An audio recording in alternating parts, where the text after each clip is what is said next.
4장 35절 그날 저물 때 제자들에게 이르시되 우리가 저편으로 건너가자 하시니 여기까지 읽고 또 나머지는 또 차차 같이 읽도록 하겠습니다. 네,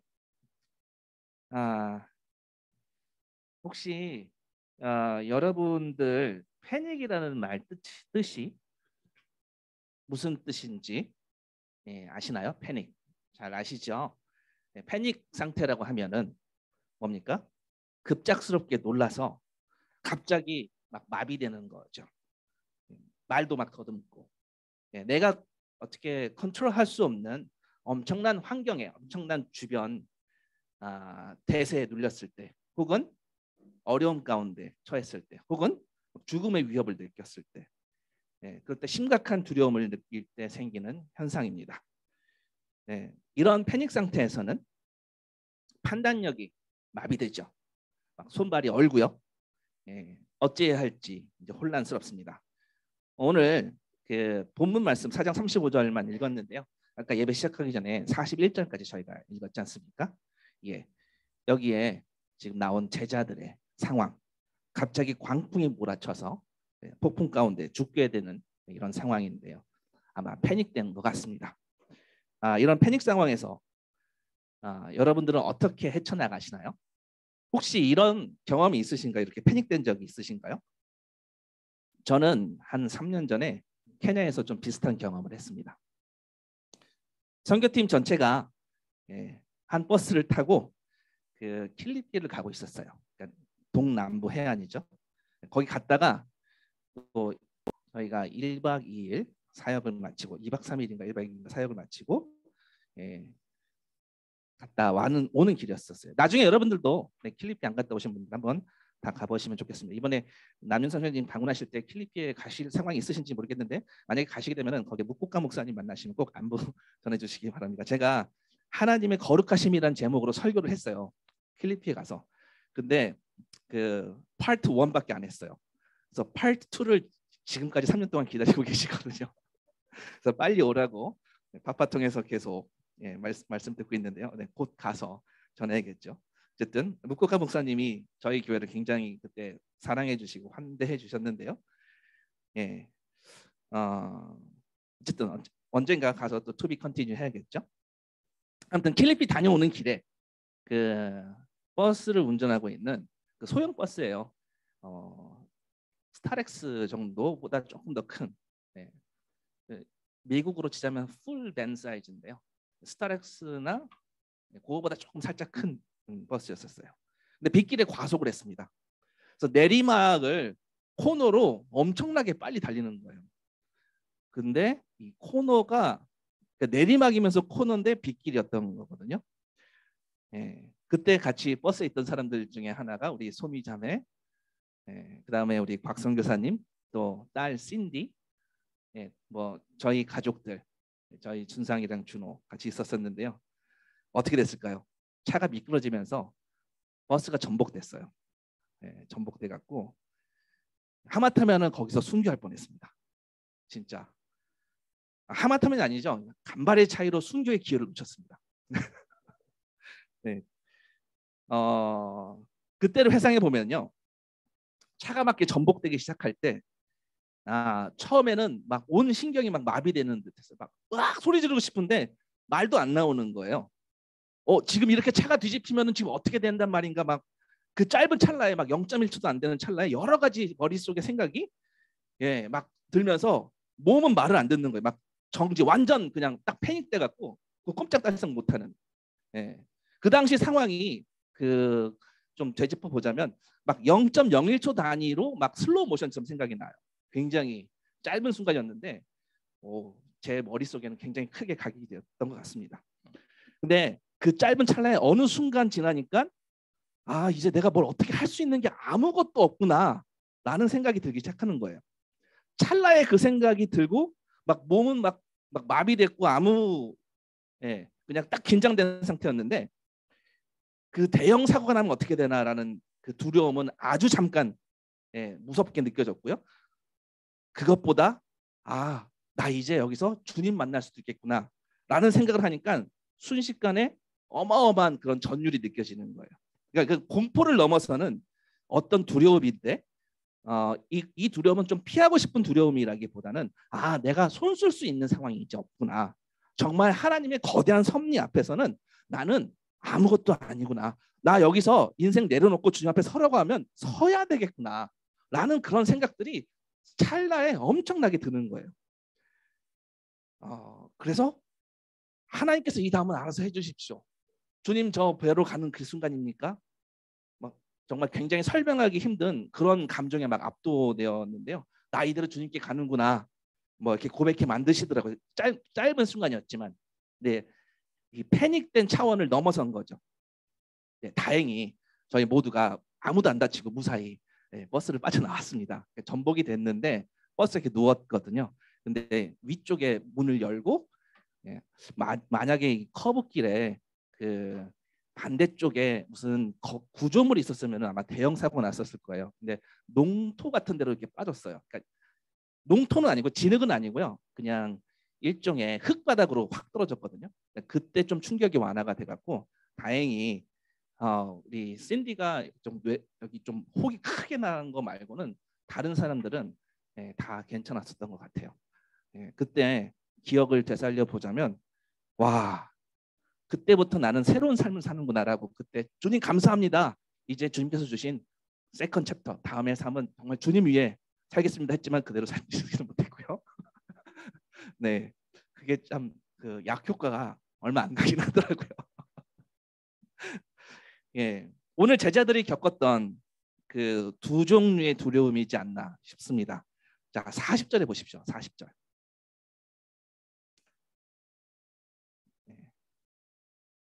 40절에 주님이 제자들한테 왜 그렇게 무서워하느냐라고 쓰여져 있어요.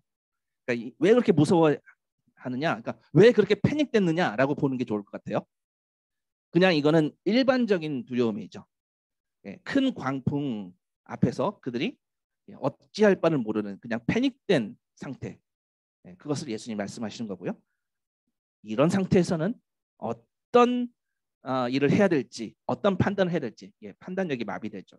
막 아까 말씀드렸던 것처럼 저처럼 꼼짝달싹 못하는 뭔가 혼란스럽고 지금 배에서는 다들 죽는다고 소리치면 패닉 상태입니다. 완전 겁에 질렸죠. 자, 근데 41절에 보면은요. 다른 종류의 두려움이 나옵니다. 40절에는 왜 이렇게 무서워하느냐? 41절에는 그들은 심히 두려워하여 라고 되어 있습니다.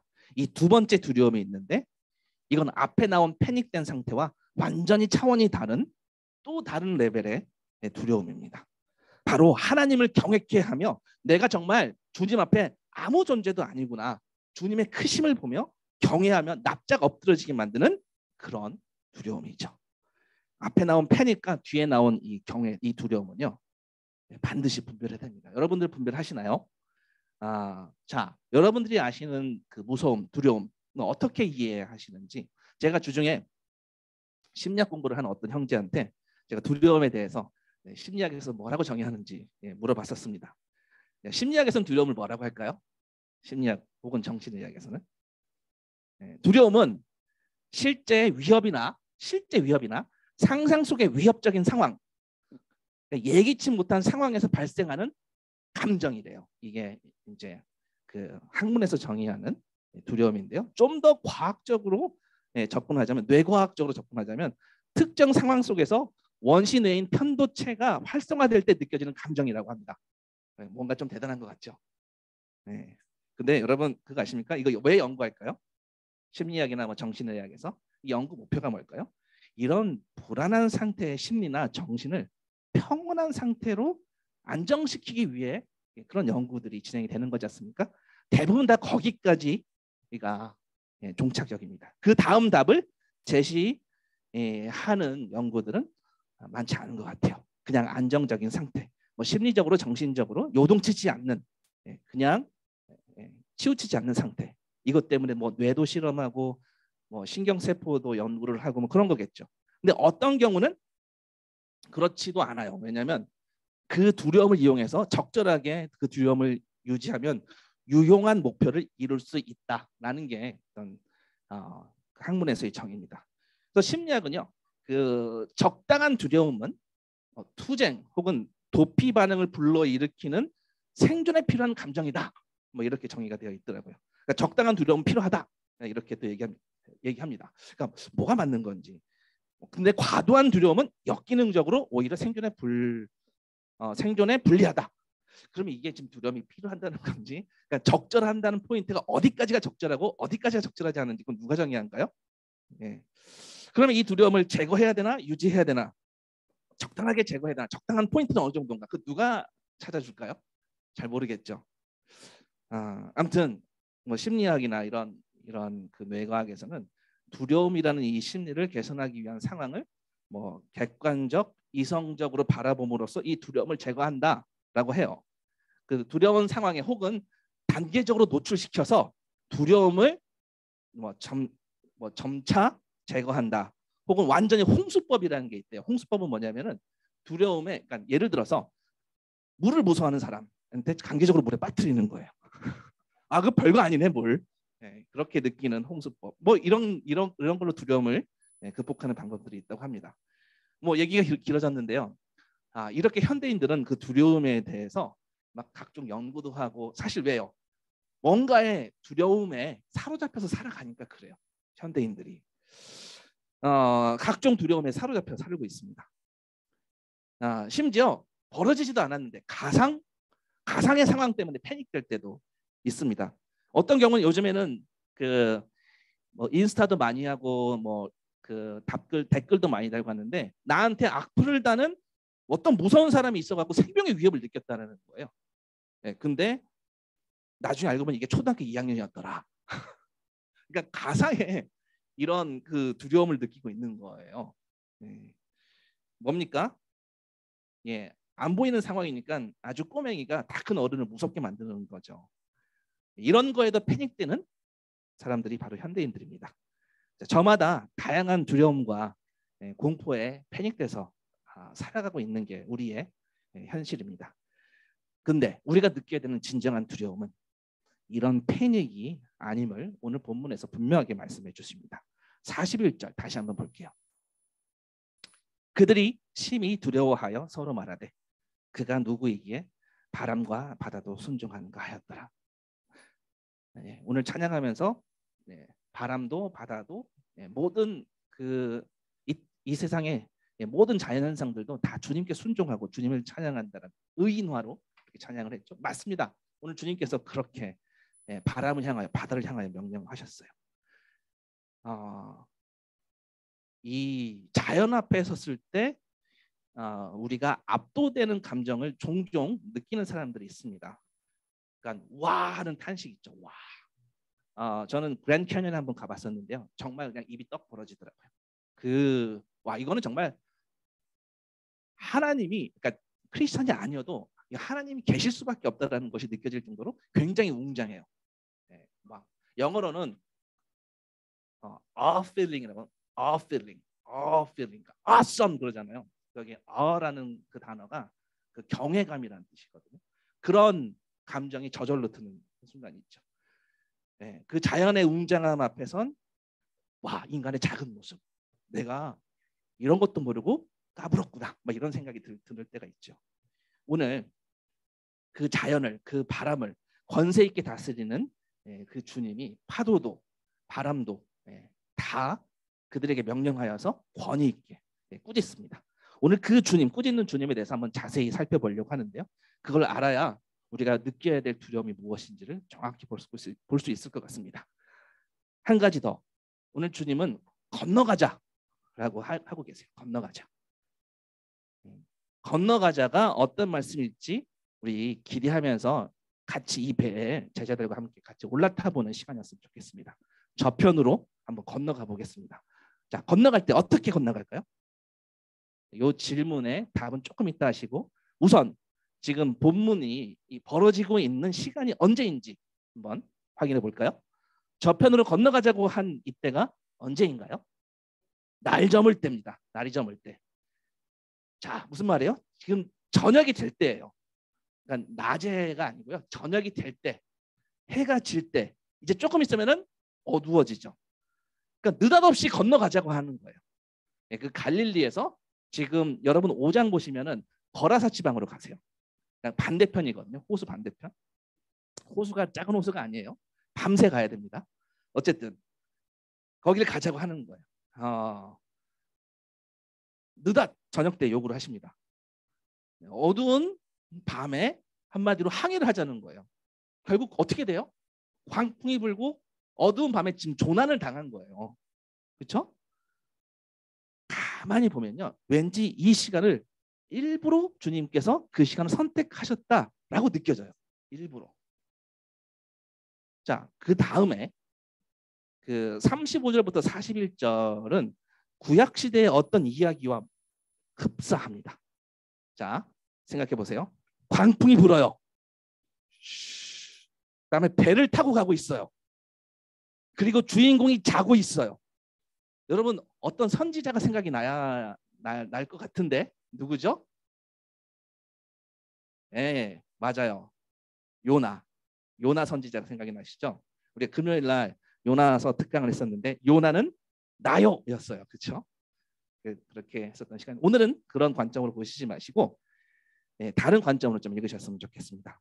자, 요나 선지자의 어떤 부분을 지금 예수님은 의도적으로 카피하고 계세요. 의도적으로. 큰 광풍이라고 표현되어 있죠. 큰 광풍. 그 요나서를 찾아보실 필요는 없지만 1장 4절에 이렇게 적혀 있어요. 여호와께서 큰 바람을 바다에 내리심에라고 되어 있습니다. 큰 바람. 그거 지금 요나서를 70인역 헬라어로 번역할 때 라일랍스 메갈레라고 해요. 메갈레가 거대하다. 메가라는 거거든요. 메갈. 근데 마가복음도 라일랍스 메갈레라고 적혀 있어요. 똑같아요. 70인역 요나서나 설명이나 지금 마가복음 4장에 나오는 이 단어가 광풍이 똑같아요. 우연일까요? 아니면 어떤 의도가 있을까요? 우리는 설사 이걸 몰라서 우연이라고 해도 이스라엘 사람들은 이걸 우연이라고 볼까요? 아니면 뭐라고 생각할까요? 결코 우연이라고 생각하지 않을 겁니다. 자, 37절에 보면은요. 물결이 배에 팍 부딪혀라고 되어 있어요. 요나서에는 배가 깨지게라고 되어 있어요. 이래도 우연의 일치일까요? 아니겠죠? 네. 그리고 요나도 배 밑에서 잠들어 있고요. 예수님도 지금 주무시고 계세요. 굉장히 뭔가 병행을 이루고 있지 않습니까? 맞습니다. 너무나 병행을 이루고 있어요. 근데 다른 점도 분명합니다. 명백히 다른 점은 요나는 사명을 회피해서 하나님께 돌아선 그런 잠듦이었고 예수님은 어떤 주무심이었을까요? 여러분한테 그걸 질문 드리도록 하겠습니다. 지금 큰 광풍이 일고 있어요. 근데 예수님이 계속 주무시고 있단 말입니다. 성경에서 이렇게 얘기하는데요. 어떻게 이런 상황에서 주무실 수 있을까요? 어떻게? 정말 주무셨을까요? 정말? 처음에는 그러실 수 있어요. 처음에는. 근데 생각해 보세요. 지금 요나처럼 배 맨 밑에 들어가서 어디 들어가서 뭐 뚜껑 닫고 자는 게 아니고요. 뭡니까? 이 배는 그렇게 큰 배가 아니에요. 갈릴리 호수에 그렇게 큰 배는 없습니다. 다시스로 가는 그런 큰 배가 아니고요. 이 배는 그냥 비가 오면 비를 다 맞아야 되고요. 파도가 치면은 지금 파도가 쳐서 배 안으로 지금 물이 들어온 거예요. 잘 때 그럼 물이 탁 쳐야 되는 거예요. 여러분 계속 자고 있을 수 있으세요? 처음엔 자고 있을 수 있죠. 근데 못 잡니다. 막 누가 자다가 얼굴에 물 막 부으면은 그냥 계속 자는 사람 있나요? 화들짝 놀라서 일어나죠. 네. 지금 막 예수님 얼굴에 막 빗물이 막 뺨을 막 때리고 있는 거예요. 정말 주무셨을까요? 아니면 주무시는 것처럼 이렇게 주무시는 체하고 뭔가 테스트하려는 의도가 있을까요? 뭘까요? 제가 성경에 예수님이 정말 안 그런데 그런 척, 안 주무시는데 주무시는 척 하는 게 또 있다고 하면 믿으시겠어요? 마가복음 6장 한번 보실래요? 예수님이 아주 재밌으세요.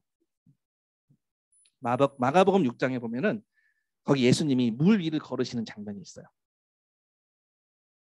자, 물 위를 걸으시는 장면. 물 위로 걸어가세요. 근데 예수님이 정말 너무나 이 심각한 상황에서 굉장히 뻔히한 행보를 하세요.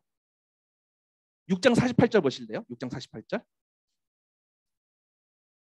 자, 거기 보시면 바람이 거스름으로 제자들이 힘겹게 노젓는 것을 보시고 밤 사경쯤에 바다 위로 걸어서 그들에게 오사 지나가려고 하시매. 자, 여기 보세요. 이게 무슨 얘기냐? 바람이 심하게 불었어요. 여기 보세요. 지금 노를 힘차게 젓고 있습니다. 근데 힘겨워요. 근데 예수님은요, 육지에 계시다가 물 위로 걸어서 제자들한테 걸어갑니다. 근데 영어로 보시면은 He came to them walking on the sea. 그다음에 뭐냐면 He meant to pass by them. pass 뭐예요? 가는 척하다가 여기 제자들 있잖아요. 그 패스하는 거예요. 이렇게. 그러니까 이게 뭔가 못 본 척 하시는 거예요. 배를 보고 못 본 척 하시는 거예요. 왜 이렇게 지나가시는 척 했을까요? 물 위로 걸어가시다가 뭔가 제자들이 어떤 반응을 보이는가 보려고 하는 거예요. 네. 어떻게 이 파도에 반응하는가 보시고 싶어서 그래서 주무시는 거죠. 의도적입니다. 테스트입니다. 자, 광풍. 예수님이 모르셨을까요? 아니면 광풍이 불도록 허락하셨을까요? 풍랑이 불도록 허락하셨을까요? 계속 물이 들이닥치도록 주님이 허락하셨습니다. 예수님이 이 세팅을 만들어 가시는 거예요. 이 세팅은 지금 주님의 디자인이에요. 자, 아까 요나랑 비교해서 읽으면 유익하다고 했는데요. 구약의 요나는 이런 능력이 1도 없습니다. 비슷하지만 병행되지만 완전히 다른 요나예요. 그래서 주님은 스스로 요나를 카피하시지만 마태복음에 뭐라고 합니까? 요나보다 더 큰 이가 여기 있으며 라고 스스로 말씀하세요. 내가 요나보다 더 큰 이다. 우리 마태복음 12장 함께 보겠습니다. 마태복음 12장 38절.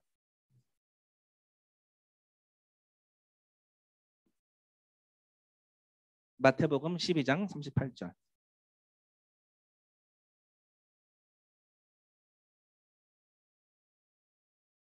그때 서기관과 바리새인 중 몇 사람이 말하되 선생님이여 우리에게 표적 보여주시기를 원하나이다. 예수께서 대답하여 이르시되 악하고 음란한 세대가 표적을 구하나 선지자 요나의 표적밖에는 보일 표적이 없느니라. 요나가 밤낮 사흘 동안 큰 물고기 뱃속에 있었던 것 같이 인자도 예수님도 밤낮 사흘 동안 땅속에 있으리라. 주님은 스스로 이렇게 말씀하셨어요. 그리고 41절에 심판 때 니느웨 사람들이 일어나 2세대 지금 유대인들이죠. 이 사람들을 정죄하리니 이는 그들이 요나의 전도를 듣고 회개하였음이거니와. 좀 예수님 뭔가 답답해서 하시는 말씀이세요. 회개하였음이거니와 요나보다 더 큰 이가 여기 있으며 스스로를 말씀하십니다. 나는 요나보다 더 큰 이야. 요나와 비슷해 보이지만 마가복음 4장에 보면은 세팅은 요나처럼 바다를 나오는 그런 세팅을 만드셨지만 비슷해 보이지만 결코 비슷하지 않은 요나가 탄 배의 선장은요. 폭풍 후에 그 배의 선장은요. 다 죽게 되었을 때 잠자고 있는 요나를 깨우면서 나무라면서 불러일으킵니다. 제자들도 우리가 죽게 된 것을 돌보지 않느냐고 주님께 어떻게 이루실 수 있느냐고 말을 합니다. 그런데 비슷한데 결정적으로 달라요. 이거를 오늘 계속 살펴볼 겁니다. 지금 제자들의 반응 어떻게 이러실 수가 있습니까? 우리를 돌보지 않으십니까? 그들의 이 두려움, 그들의 이 패닉 상태. 결국 나중에 이 두려움에 대해서, 이 무서움에 대해서 예수님이 제자들을 질책합니다. 그 질책의 배경이 되거든요. 뿐만 아니라 바람과 바다도 꾸짖으세요. 바람과 파도를 꾸짖으십니다. 구약의 요나는 그렇지 않아요. 구약의 요나는 너의 신께 기도해라, 간구해라 하는데요. 이 요나서와 너무나 다른 점은요. 예수님은 스스로 바람과 파도에게 명령하세요. 하나님께 기도하지 않습니다. 신적 권위를 갖고 명령하십니다. 그 권위를 가지고 자연에 선포하고 있어요. 하나님만 하실 수 있는 일이죠. 요나와 다릅니다. 요나보다 더 크니, 요나보다 더 위대하신 분. 이 땅에 그 어떤 자, 그 어떤 선지자, 그 위대한 위인보다 더 위대하신 분, 가장 위대하신 분이 그 예수님이 지금 이 배에 있으시다라는 거예요. 스스로 말뿐 아니라 행동으로 바람과 파도를 꾸짖으면서 자신이 여호나보다 훨씬 위대한 존재임을 증명하세요. 그리고 그 자연은 예수님께 복종했습니다. 이분이 지금 예수님이 지금 제자들을 어떤 세팅을 걸어놓고 테스트를 하고 계신 거예요. 이거 우리에게도 적용되는 겁니다. 우리에게도요. 자, 우리의 삶에도 많은 풍랑이 도사리고 있어요. 그 풍랑을 한 곱이 넘긴 것 같은데 또 다른 풍랑이 몰려올 때도 있습니다. 인생의 풍랑은 좀처럼 잦아들지 않아요. 네. 안심이 안 되죠. 그러니까 자꾸 보험도 들고 뭐도 들고 그러지 않습니까? 그런 쓰나미처럼 몰려드는 어떤 상황에 대비하기 위해서 안심이 잘 안 되죠.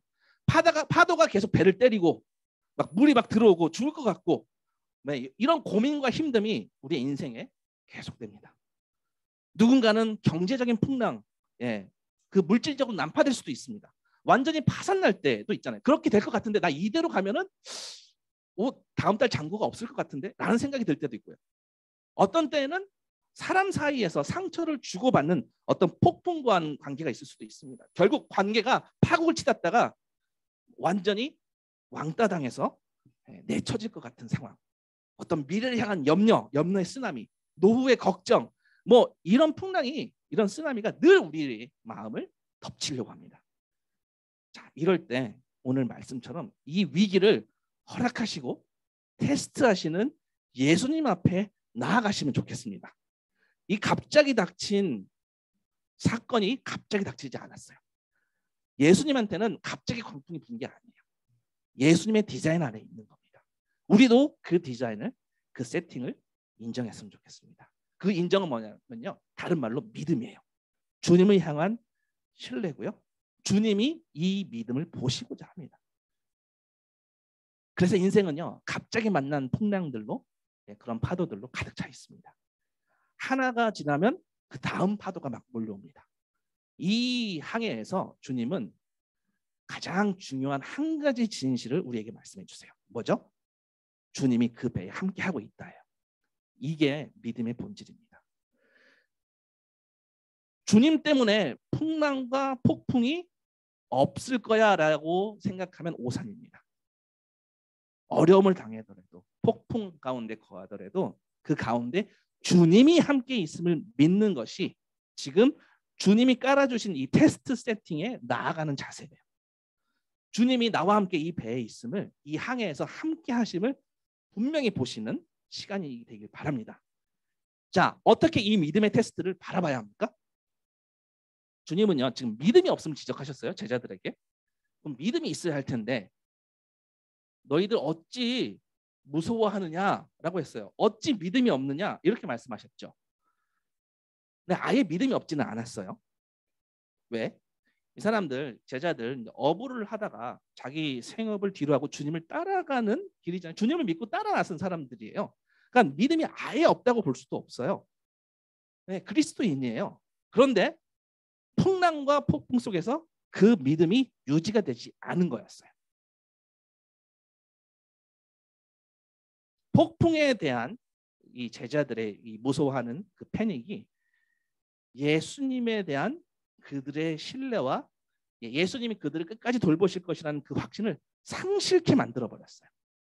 그래서 그들의 두려움, 그 패닉된 게 뭐냐면요, 사나운 폭풍이 몰아치더라도 자기들을 주님께서 보호하실 거라는 신뢰가 없음을 반영한 게 지금 이 패닉이에요.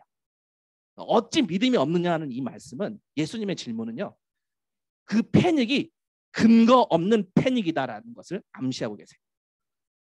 왜냐하면 그들의 믿음이라는 게 실제로 지금 오늘 here and now, 지금 오늘 이 자리에서 내 실제적인 이 케이스에서 확신할 수 있어야 된다는 말씀입니다. 근데 그들은 조건부 신뢰였던 것 같아요.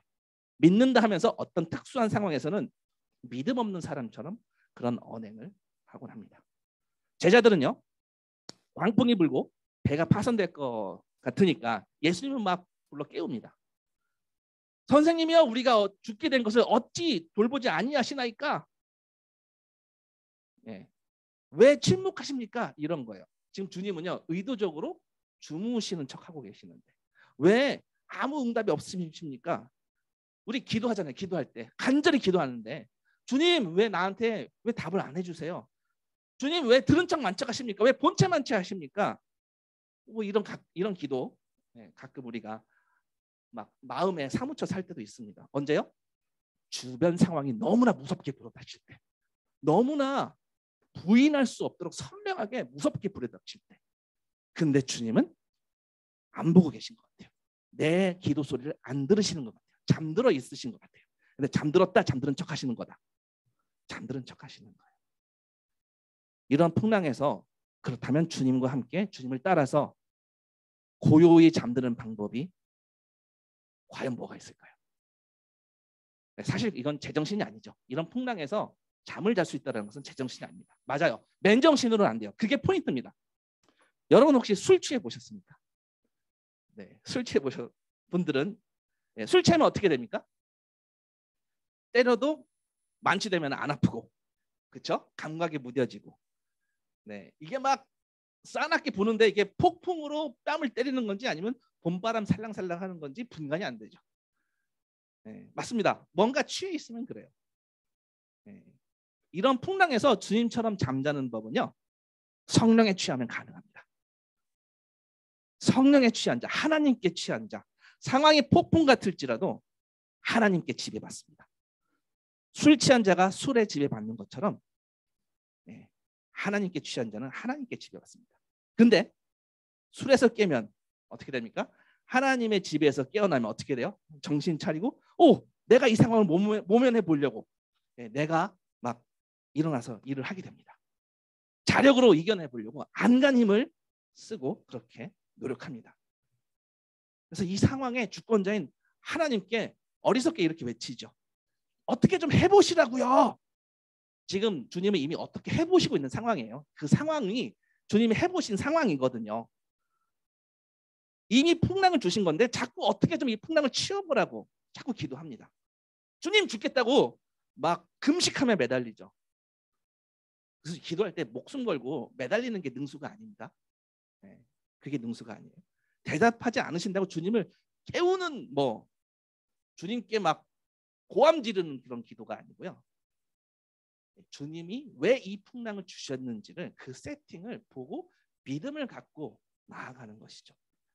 주님은 일부러 이 상황을 이 상황 세팅을 하신 거기 때문에요. 근데 지금 이 제자들은 우리들은 주님 우리들을 그런 어떤 반응을 보일지 우리가 어떤 반응을 보일지 지켜보시고 있어요. 주무시는 척 하시면서 의도적으로 테스트하시는 중이시다. 자, 주님께 취한 자가 이론적으로는 가능해요. 그럼 어떻게 이렇게 주님께 지배받는 자가 이런 폭풍 사이에서도 될 수 있을까요? 이 질문 한번 드려보고 싶습니다. 아까 주님이 함께 있음을 분명하게 보도록 하신다라고 했습니다. 믿음. 주님이 함께 있음을 분명하게 보도록 하신다고 했습니다. 현실이라는 거센 폭풍 앞에서도 여전히 주님의 지배가 더 압도적인 자가 되느냐 안 되느냐 이게 지금 관건이거든요. 눈에 보이는 현실에만 우리의 시선을 멈추면 당연히 믿음이 위축이 되죠. 당연히 좌절스럽죠. 상황 때문에. 이럴 땐 주님의 말씀을 상황에 맞추어서 꺼내어 들면요. 늦을 수도 있어요. 늦을 수도 있기 때문에 어떤 포인트에서 주님이 이런 세팅을 시작하셨는지 늘 듣고 센서티브한 자가 되어야 돼요. 무슨 말입니까? 매일매일의 일상에서 풍랑이 있을 때나 없을 때나 평온할 때나 폭풍을 칠 때나 항상 주님이 무엇을 말씀하시는지 레이더를 켜놓으라는 말이에요. 어떤 특정 상황에서만이 아니고요. 그때 가동시키면 늦을 수도 있다라는 이야기입니다. 그 레이더를 켜놓고 항상 작은 양을 감지하더라도 꾸준히 항상 매일매일 일상에서 열어두라는 겁니다. 이게 왜 중요하냐면 우리 2박 3일 수양회 이럴 때 폭발적으로 주님 경험할 수도 있습니다. 그런 경험에 비해서 일상에서의 경험은 그 임재는 주님의 임재의 경험은 약할 수도 있습니다. 작을 수도 있습니다. 그것이 너무나 소소해서 감지가 안 될 수도 있습니다. 그런데 주님의 말씀은 그 사소한 그 세미한 일상 가운데 세미한 소리일 수 있어서예요. 매일매일 무엇을 말씀하시는지를 귀를 열어놓고 레이더를 열어놓고 들어봐야 되는 거예요. 제가 이 말씀을 왜 드리는지 오늘 설교 끝부분에 다시 한번 이야기 드릴 거예요. 고요함 가운데 주시는 메시지가 폭풍 가운데 들리는 메시지보다 결코 작지 않습니다.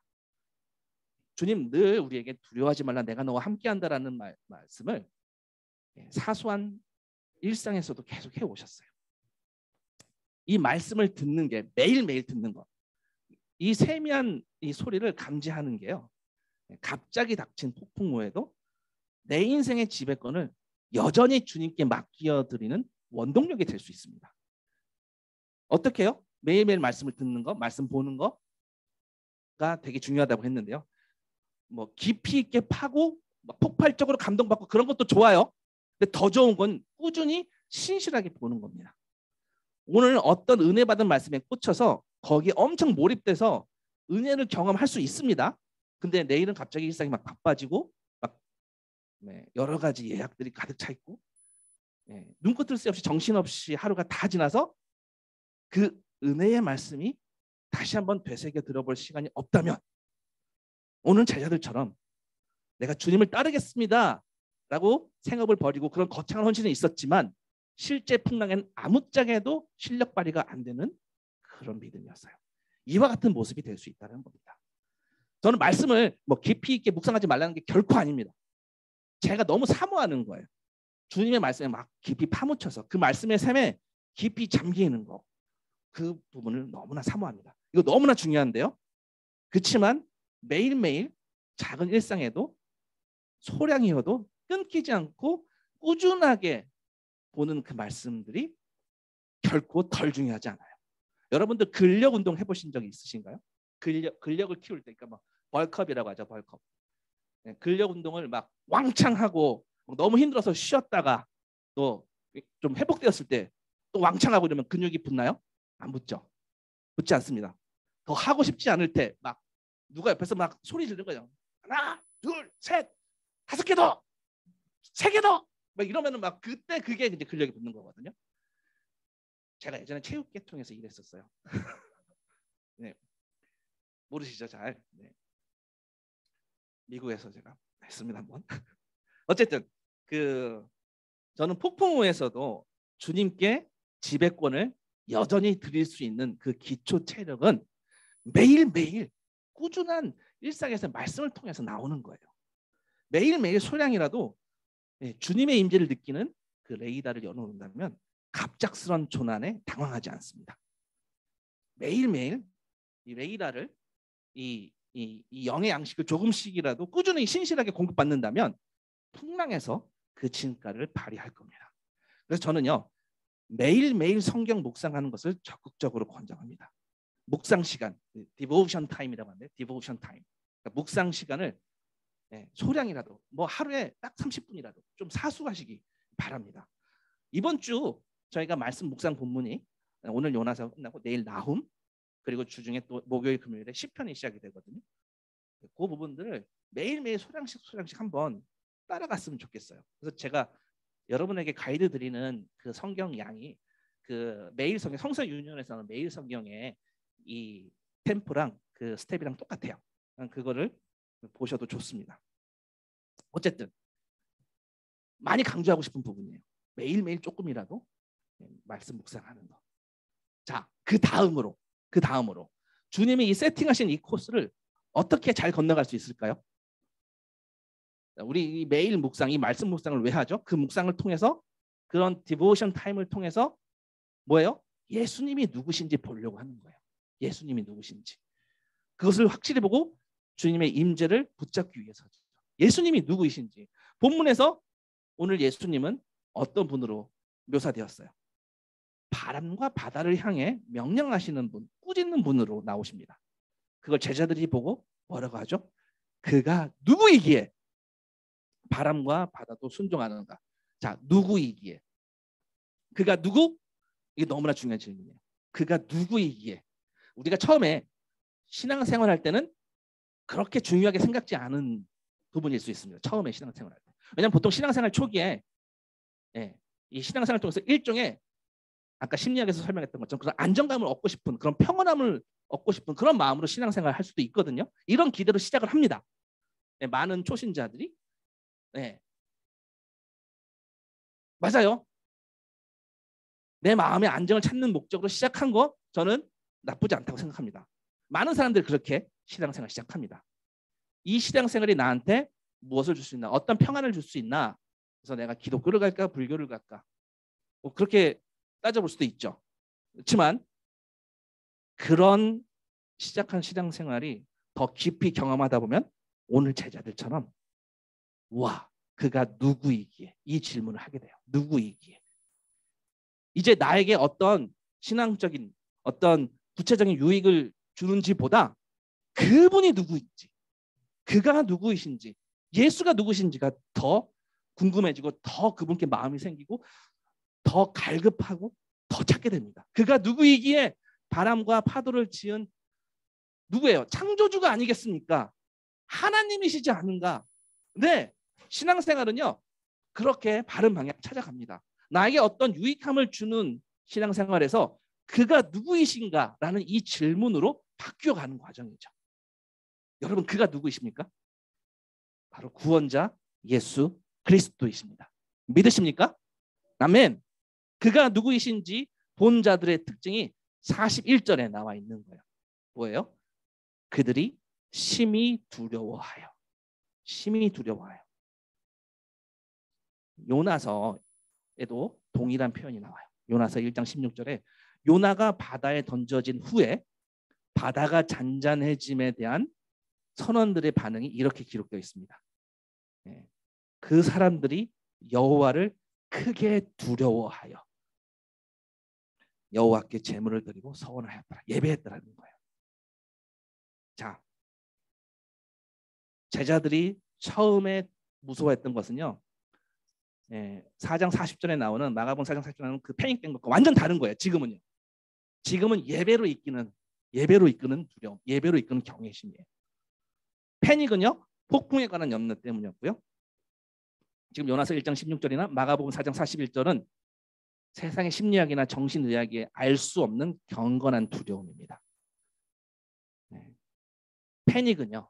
패닉되는 것은요. 우리의 신앙의 부족함이랄지 믿음의 부족함을 표현하고 있는 거고요. 경건한 두려움은 하나님의 임재로 인한 적절한 아주 정확한 반응입니다. 그가 누구이기에? 나는 경외감을 의미하는 거예요. 크게 두려워, 놀라움과 경이로움을 표현하는 말이죠. 전율이라는 거죠. 이건 나와 다른 분이구나. 나보다 큰 이구나. 인간의 그 어떤 누구보다 큰 이구나. 요나보다 더 큰 이가 여기 있으며 주님 그렇게 말씀하셨잖아요. 사실 이 요나가 보여줬던 그 표적 중에서 물고기 뱃속에서 사흘 동안 있었던 것이 가장 강력한 표적입니다. 예수님은 오늘 이 본문에서는 거기까지 나아가지 않으셨어요. 나중에 십자가에서 죽으시고 요나처럼 사흘간 어둠에 죽음에 갇혀 계십니다. 주님이 보여주시는 표적, 그 요나의 표적은요, 마치 예수님을 예표하는 것 같지만 사실은 그 정도 수준이, 요나가 보여주는 그 정도 수준이 아니라는 거예요. 예수님을 알면 알수록 예수님이 비슷하게 세팅을 해서 어떻게 봐달라고 하시는 그 의도대로 따라갈 수 있지만 그분을 그가 누구이시기에라고 느낀다면 결코 우리가 아는 원래 알았었던 그 수준이 아니에요. 그래서 경이롭습니다. 사람들한테 요나 선지자로 보일 수 있는 충분한 증거를 주님은 제시했고요. 그러나 본질적으로 요나보다 압도적으로 크신 분이시라는 거예요. 요나의 전도를 듣고 니느웨가 회개한 것처럼 이제 주님은 예수 그리스도를 통해서 온 열방이 회개케 만드실 거예요. 온 열방이 주께 돌아온 길을 활짝 여십니다. 그가 누구이시기에? 누구시죠? 우리 주 예수 그리스도입니다. 이 예수를 배 안에 모시고 사는 인생이라면 행복한 인생입니다. 세상의 행복과 다를 수 있습니다. 참된 안정입니다. 참된 행복과 참된 안정이 무엇일까요? 풍랑이 없고 바람이 안 불고 고요한 날이 행복한 날일까요? 안정된 날일까요? 아니요.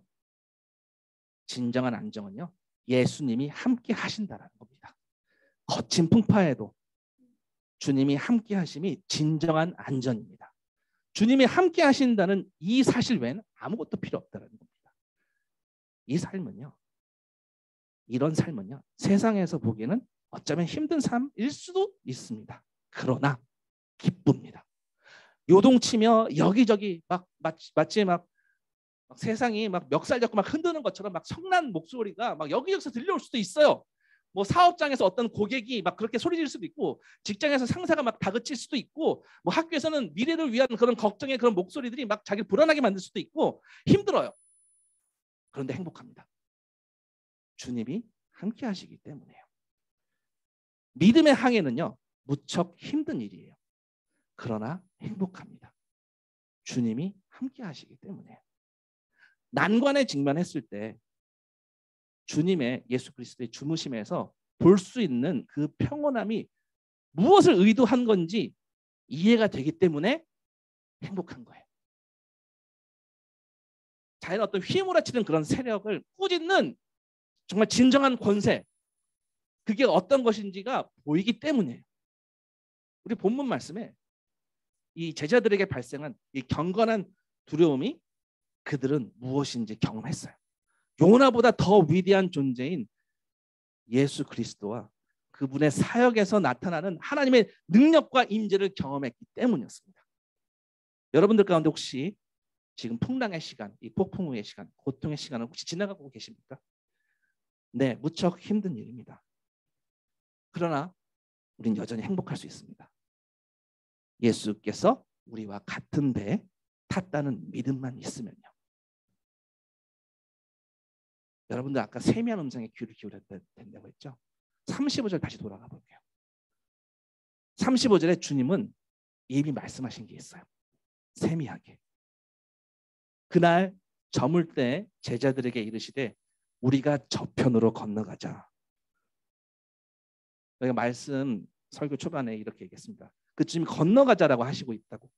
건너가자가 어떤 말씀인지 기대하면서 입에 같이 타자고 했습니다. 자, 어떻게 해요? 이미 35절에 다 얘기하셨어요.